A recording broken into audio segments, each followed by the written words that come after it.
Hello, this is Mayor Bollwage, and welcome to another edition of Our City. You can visit our social media accounts to find any information on upcoming events or activities within the City of Elizabeth. Or if you simply have a question, call our Public Information Office at 908-820-4124. And as we can see, the weather's changing. Hope everybody's getting outside, enjoying the nicer weather. And keep in mind that today, for the first 15 minutes, we're going to celebrate a successful business here in the City of Elizabeth, 30 years. And I'm pleased to be joined by Miss Alexandra Bongiovi, the owner. Alex, you go by Alex, right? With you, yes. With me. Otherwise, you go by Alexandra. Yes. What do you prefer? Doesn't matter. Doesn't matter. Whatever you prefer. They call you on time for dinner, right? That's right. 30 years. Yes. What were you, 4 when the place opened? I was 12. You were 12. I cut the ribbon. Yes, I remember. 30 years ago. Yep. You cut the ribbon when we did 25 also. I know. And now again at 30. So what's it like?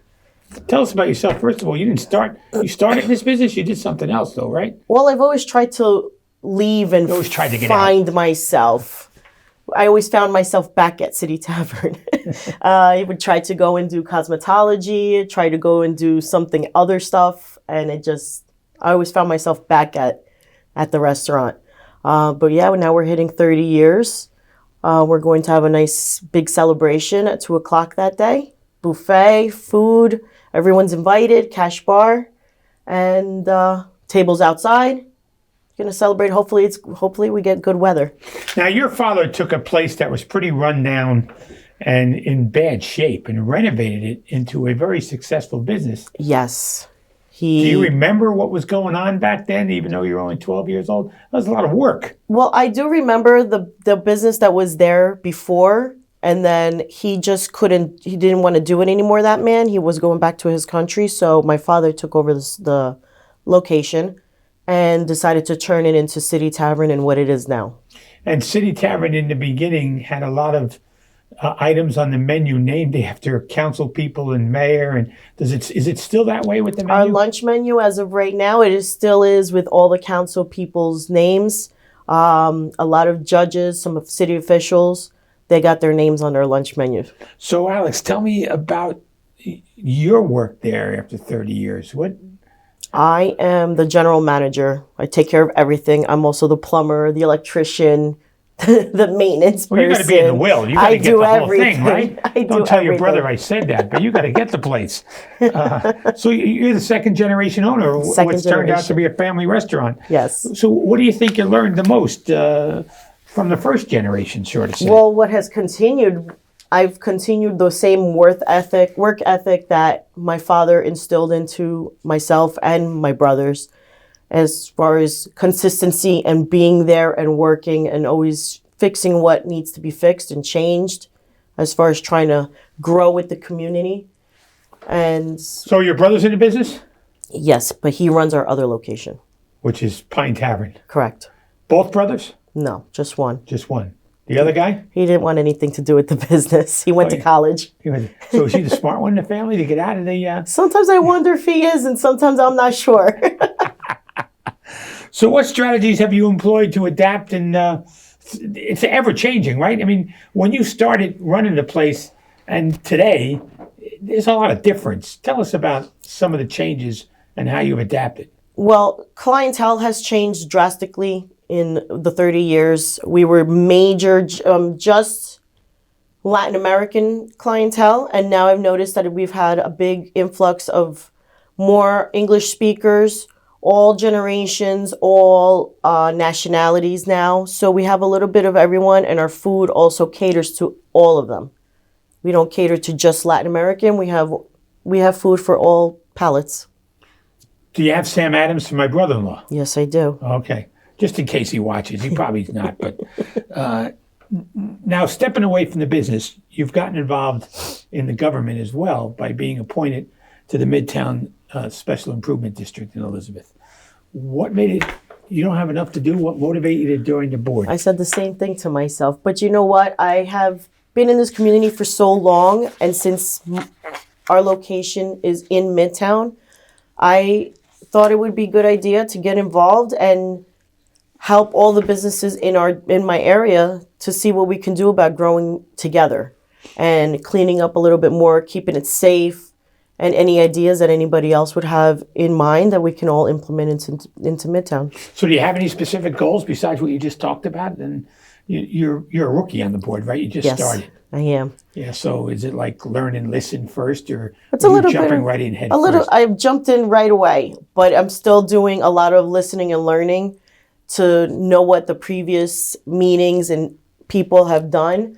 But what I have pushed myself towards is beautification of Midtown and cleaning up, keeping it safe. So we're going to start with that and see how that goes, and then grow. Well, it's always the overall appeal, right? If you can make the place safer and cleaner, it becomes more attractive to the people who shop there. Correct. You get a lot of people in the courthouse? Yes, I do. Yeah. Courthouse, City Hall. They walk down that block, so they want to see a clean block on the way back up. Yes. Do you think you'll be there another 30 years? You know what? I wasn't sure I was going to be here till 30 years. So you know what? Anything's possible. Anything's possible. Anything is possible. As far as the business is concerned, do you see, used to be open at 2 a.m, but you've seen it cut back on that, right? People don't stay out as late anymore? People do come out to eat late still, but it depends on the day of the week and what's going on in the area. If there's any concerts in the area, they will come out later and they will stay out later. But if not, then in my case, being that it's more of a restaurant bar, then I will close early if there's no one left in the establishment. But overall, we still get out by 2 o'clock. Weekends for sure, 3 o'clock. So talk to us, before we end, talk to us a little about COVID. How you struggled through COVID and how you got through? I mean, we worked with you on outside stuff, but then it was crossing the street became difficult. But you managed to stay open all through COVID, well, when you were allowed. Well, we did it. It was what it was, and we had to do it this way, and it was the way we did it. We followed the rules. I know, it's just, but you weren't busy, right? You had to survive other ways. Well, we were busy when everybody first came out. When everybody started doing outdoor dining, everybody was excited to be out of the house because lockdown was not happening anymore. So everybody was going out, celebrating, getting to see their friends and their family, and they were going out to eat a lot. So we were busy when it comes to that part. But as far as closing down during outdoor dining, if the weather was bad, then it hurt the business a little bit. So, because we would have to close. But we one shift, so they were working lots of hours, my staff, because they had to get one. There wasn't enough to do 2 shifts for the day, but we did it. How was your turnover on staff, Alexandra? I don't have much of a turnover. My staff actually stays with me pretty long time. They do? Yeah. I really want to thank you for taking the time to join us on the show and talk about 30 years of the City Tavern. Thank you. I was there when it opened. I hope to be there for the next 30 years. I don't know about that, but I'm sure I'm going to try. It's possible. I'll see you at the grand opening or the ribbon cutting for 30 years. Great. Thank you for joining us, and good luck on the Midtown Special Improvement District. Thank you very much. For Alexandra, please stay with us after these messages. Back with more with Sal Garcia talking about Vinty and another part of Midtown.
Welcome back to Our City.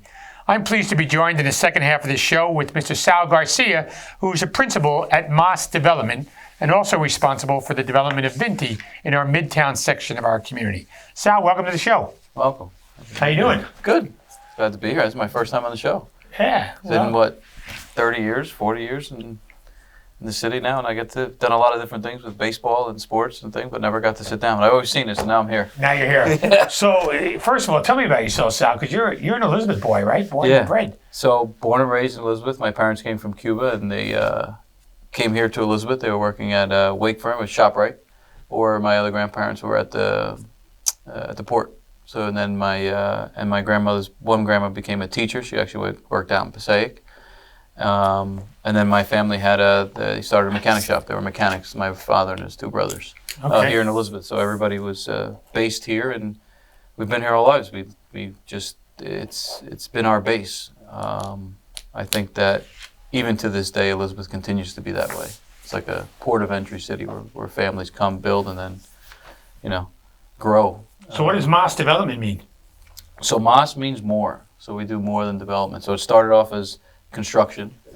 In Spanish, Moss, everybody goes to the Taco Bell, Moss, their logo, but now ours is, it means more. So we do more than just construction, and we kind of organically grew into development.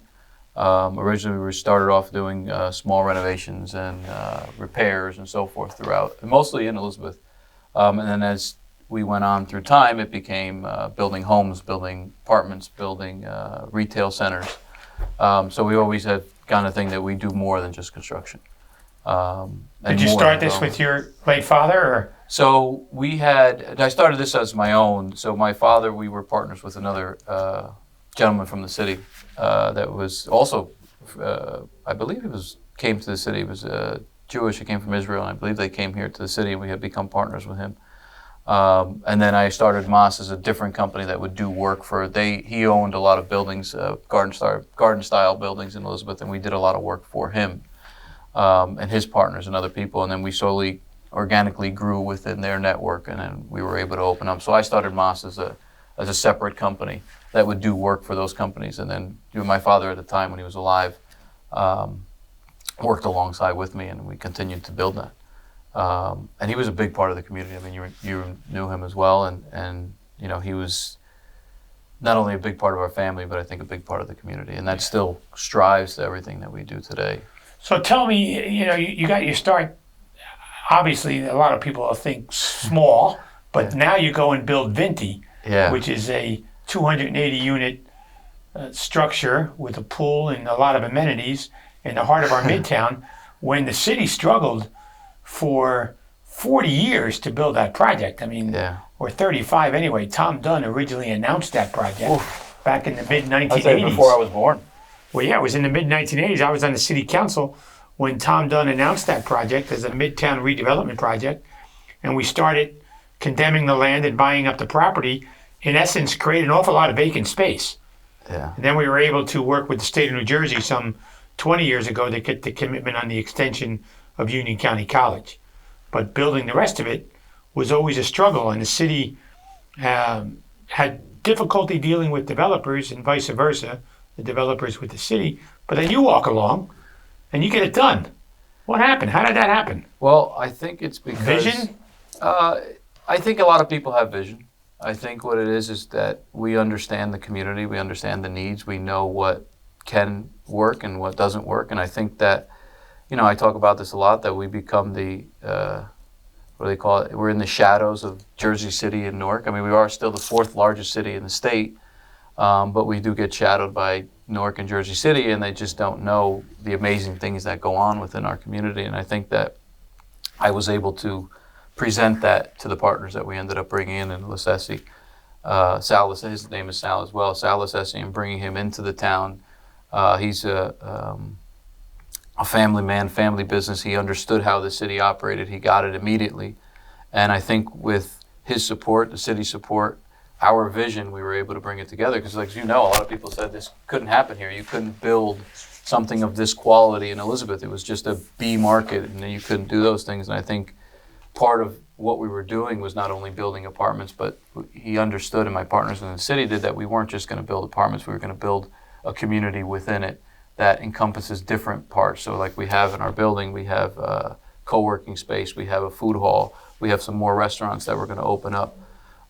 Co-working is very key because it brings the offices, the businesses, brings everybody in. We have Northfield Bank, who's been a big supporter, and they understand it. And that was one of the decisions we went with that bank, is they're heavily involved in the community and they're heavily involved with the businesses and the residents, not only in our building, but within the community.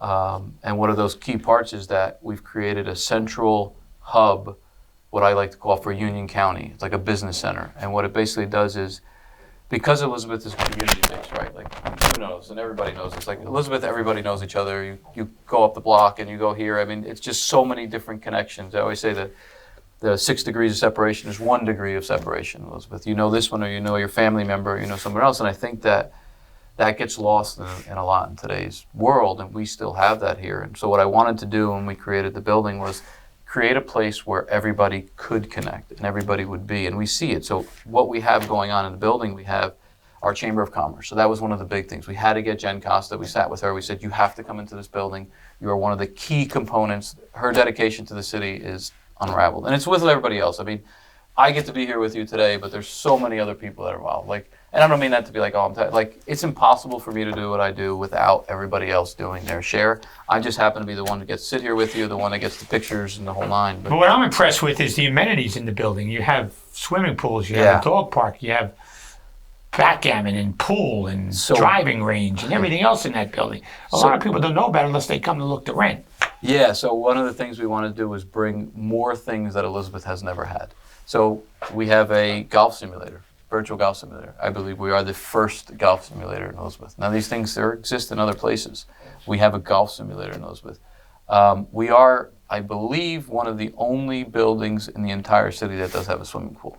I think there is one other condo building. As for apartment complexes, we are the only ones that have a swimming pool. We have an indoor-outdoor hot tub. We also have saunas, steam rooms. These are all things that all these other cities, and New York City and Jersey City, Newark, they've all had these things for years. Elizabeth has just never had it because you needed a developer who believed in the city could have these things. Now we have the benefit of a lot of things. We said Union County College built a new building. Our downtown, if you amass everything that's going on and between public and private partnerships, it's close to $1 billion that literally around the train station is getting. If you add up all the projects that are going on, that's pretty unprecedented in such a small, condensed area that you have close to $1 billion being invested in there. Now it's been spread out. We've obviously gone through, we had a pandemic, and then we had, all these different things that, a financial crisis. Like you said, it took 40 years. It's just timing. And I think that our timing was right into it. But us providing all these different things has brought people back to Elizabeth. So a lot of our residents used to live in Elizabeth. They were downsizing or they sold their home, but they wanted to stay, and there was never an option that offered things that they liked. They always had to go to other towns. Say, I go to this building, they have a gym, they have a pool, they have things that I want to enjoy. You have a gym there as well. And we also have a gym, yeah. What's your occupancy rate? So right now, we are leased at 100%. So we do have some turnovers and people living out, but we do have we don't have anything for immediate occupancy right now, which is and our retention is very high. And we've worked with a lot of our tenants that are coming in and they want to stay. Some that move because they get new jobs. But a large amount of our tenants are just people who lived in Elizabeth or in other areas, or they moved away from Elizabeth and now they want to come back home. And at the same time, they've come in and some of them have even opened businesses down below in our office space. And that's been the most rewarding part. And I tell Don all the time, we sit there and it's... You're the Small Business Development Corporation there too, yes, right? So we also have the SBDC. They just came in 2 months ago and they started running events. If I go through the whole list, I mean, we've got so many great organizations. I mean, you walk in there every time we come in, it's like, oh, we've got this new organization. And the SBA and the SBDC are going to be running an event coming up soon. So there's a lot of different financial things and financial literacy programs. So they're running different programs within the building which are connecting to the community. We also do work with Groundworks. How can I forget Groundworks? Groundworks is a big part. Obviously, they're a big part of the community, and they run a greenhouse. We have a greenhouse within our building for people to grow their own plants and grow their own vegetables, for be able to bring farm to table. You literally have farm to table, and I think we're definitely one of the only ones who have a greenhouse within our building. And it's run by Groundworks. But Groundworks also does is they have a lot of their different programs. So they'll bring in the youth of Elizabeth to come in, and they'll be blown away by the building. They get motivated by the building. They see the offices, but they're also doing the plantings. They're learning different trades and different things, but it's opening their eyes to the other world. And the idea is, let's say somebody's in an office there and they're running a company, or someone lives in the building.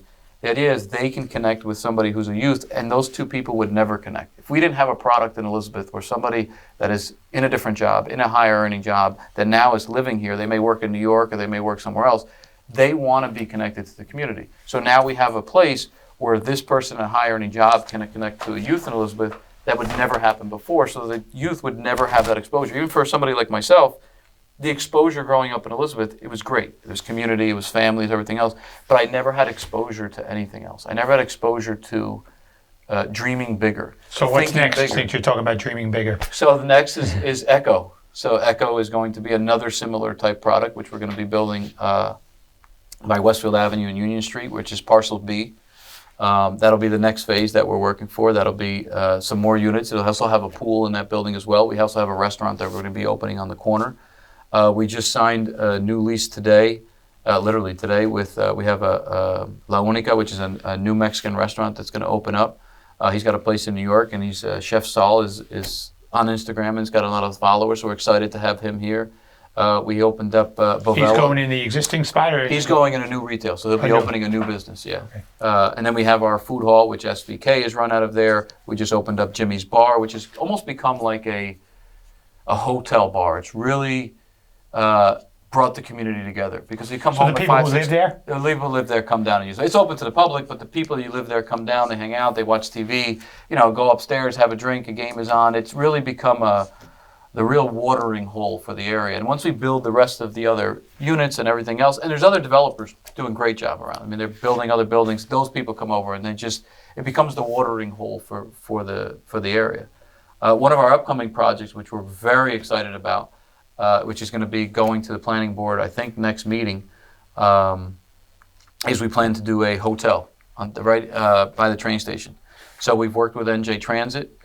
We've worked with the city, we've put the parcels together, and we're going to be building a hotel right on top of the train, so you'll be able to walk out of the hotel directly in. Now, you always like to say, and I use your line, and I always quote you to make sure that Elizabeth has the most hotel rooms in New Jersey, second only to Atlantic City. And when I asked, where'd you get that information, I quoted the mayor. So I don't know if it's accurate enough, but I do believe it is. Newark took exception to that one day when I made that statement, and then I had to say something about quality hotel rooms that we have more, and then I got in trouble for saying that. So you can't win, but I mean, we have almost 2,500 solid rooms of hotels here in the city of Elizabeth. When you look at the mall and Route 1 and 9, it's... Well, we don't get credit. And this is, I always say that before I die one day, the airport will be changed to Newark Elizabeth Liberty Airport. That would be the goal. Well, we don't get any credit. Tom Dunn tried for that for a long... Before Liberty. Liberty is a creation after 9/11. That was not there before 9/11. It was just Newark International Airport. And after 9/11, they added the word Liberty. Adding Elizabeth at that time with the emotions running on 9/11 was not going to happen. Yeah. But Tom Dunn tried numerous times when I was on the city council, not only through letters, but also asking the city council to pass resolutions to convert that to Newark Elizabeth. And as we all know, the brand new terminal, Terminal A, is all in Elizabeth. It's a funny thing every time. So we travel for my kids' sports, and we're going through there. And it doesn't matter if we're on a group chat or whatever. I say, hey, everybody, we're leaving out of Elizabeth. That's Elizabeth. Everybody should know. No, and I'll correct them and say it's not Newark Airport. We're leaving out of Elizabeth. Yeah. So Terminal A is special, and they did a really good job. But that's one of the drivers for the hotel for us is that, and we'll be the first hotel in downtown. And one of the key since the days of the Winfield Scott and the Carteret. And one of the important parts of that is that it's going to bring people to the downtown. So how's that going to expand? So if you're coming in and you're going to stay at a hotel, you're going to want to stay in downtown so you can walk down Morris Avenue, you can come to the food hall, you can come to the other restaurants. You can literally walk to all of these places where a lot of our hotels... And to the train station. And to the train station, which is right across the street. And I always say we're the train station that you can go to New York or go to the beach. You got Long Branch or you have New York City. And that's one of our things, but it's also bringing more of the uses into the downtown and more of, I always say we're an entrepreneurial city, so this is going to give all the businesses and everybody within the area anything to do and say, oh, I want to be a part of this, how to be a part of this. And that's, I'm telling you, we're bringing people into our co-working space, that I walk through that space, and I do it with Don, who's my right hand, and we are just amazed every time we see people walking through there, and we're just so proud of it because we see people collaborating. People from all over collaborating. Do you actually have an office there? Or you just my office is there as well, Yeah, so I get to see everything firsthand, and when we see one company talking to another company who came in and, talking about history, and then they're collaborating on something, that's where it's really, really coming together. I mean, if I had a list of all the companies, which is probably lack of preparation, but there's just so many people and so that have been a part of it, that if I name one, I'm gonna miss. But you know it, and we're that type of city with everybody together. So Sal, you were talking about like a new label for the Midtown section of our community. Yes. Tell us about that. So as you know, and I always pick up another line I'm quoting me from when we did Little League World Series, and you were interviewed for the Major League for the documentary, which won an Emmy Award, by the way. You started off by saying Elizabeth, one of the oldest cities in the country, and it used to be the capital of New Jersey. And that's key because we tie a lot of that history into it. So what our goal has been is we sat there and we said, how do we come up with a brand for our area, a brand for what we call that area? We came up with Vinty, which Vinty is short for Vintage City. So that goes back to the same thing. Elizabeth is a community. Everybody's together. You all know each other. We go back to the 6 degrees of separation and the whole 9. So we came up with Vintage City. And what's a Vintage City? It's like a wine that gets better with age. The city has only gotten better with age. So our brand of that entire area is Vintage City. And by branding Elizabeth Vintage City, everything is that old city where you go downstairs, you see your neighbor in the watering hole, you walk over to the offices, you walk over to the restaurants, you walk and you see everybody, and it becomes like a town square. So not only are we developing that with the hotel, with the apartments, with our food hall, with our offices, with bringing everybody together, we've created a Journal Square, downtown square where everybody can come together. Sal, I want to thank you for the work you've done with Moss Development and Lacis. You've actually recreated the skyline as well as the Midtown section of our city, and I look forward to working with you on the future growth as well. And thanks for joining us on the show. Yeah, thank you. And I want to thank you and thank everybody in City Council and everybody in the city and all the nonprofits and all the businesses, because one of the big parts is to making sure that the businesses are tied into the communities that they're in. And I think that what we're doing in the downtown is making that happen. Thanks again. Yeah. I want to thank Mr. Sal Garcia from Moss Development and the Vinty project that was built, as well as the future growth in Midtown, and also the first part of our show, Miss Alexandra Bongiovi, in 30 years of the City Tavern. I'm Mayor Chris Bollwage, and we'll see you next week on another edition of Our City.